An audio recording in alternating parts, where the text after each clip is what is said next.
Welcome back to the channel for another chilling horror story. If you love spine-tingling tales, be sure to subscribe for more. Thank you so much.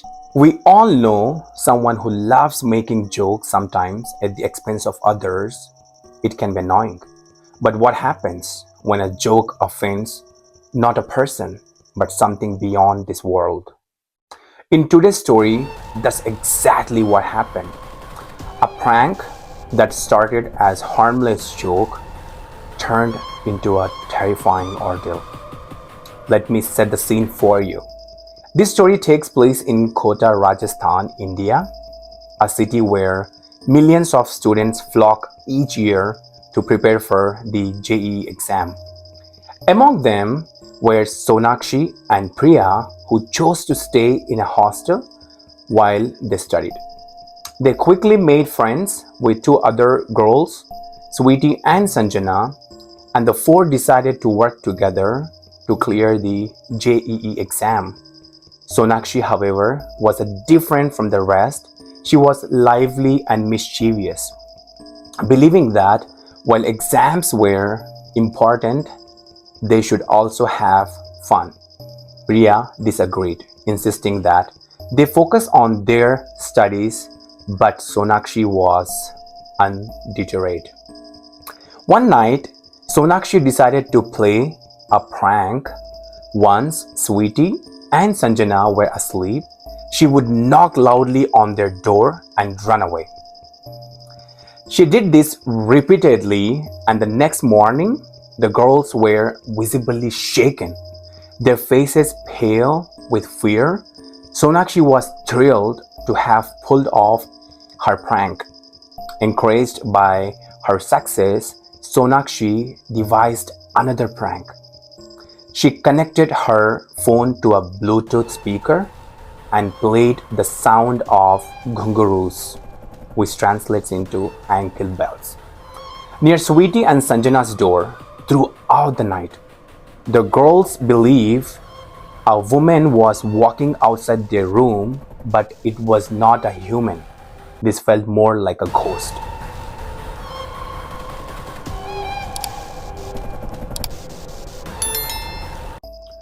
Sonakshi continued her pranks night after night, enjoying the fear she instilled in her friends. But she did not realize that by doing this, she was attracting something otherworldly.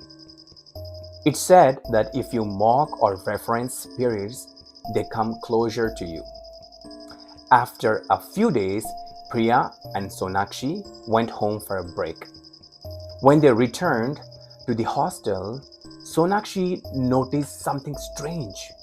Her room was unnaturally cold, despite it being summer.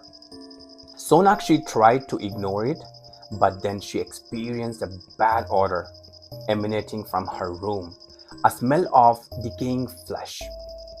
She called Priya to confirm, and they both agreed it was as if something had died there. When they asked the warden for help, he could not detect the smell. This left Sonakshi certain that whatever was happening was directed at her. That night, while studying, Sonakshi felt as though someone was watching her.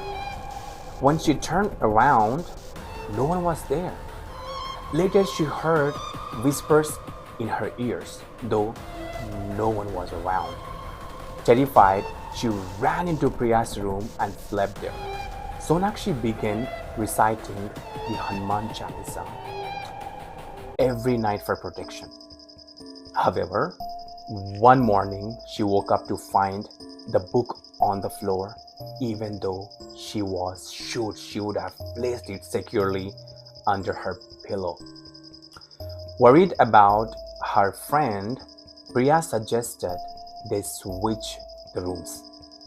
Everything seemed fine until Sonakshi noticed Priya's behavior changing. Priya, a lifelong vegetarian, suddenly started craving non-vegetarian food and spoke fluent Urdu, a language she did not know. Sonakshi was convinced a spirit had possessed Priya, making her act this way. Realizing the severity of the situation, she informed the hostel staff and warden, who promptly called a Hindu priest to perform rituals and cleanse the hostel. The ritual seemed to work and the supernatural occurrence ceased, but Sonakshi had learned a valuable lesson. Kota is a city where countless students come with dreams of success, but many fails. The pressure can lead to despair, and sadly, some take their own lives. The restless spirits may linger in the hostel, disrupting the lives of other students. Before I end this story, remember what I mentioned at the start. Sometimes joking about something can lead to unexpected consequences. If you are ever tempted to make fun of a ghost, be wary. One might be standing right behind you, ready to teach you a lesson. Thank you so much for watching my video, and I'll see you in my next video. Until then, bye bye, take care.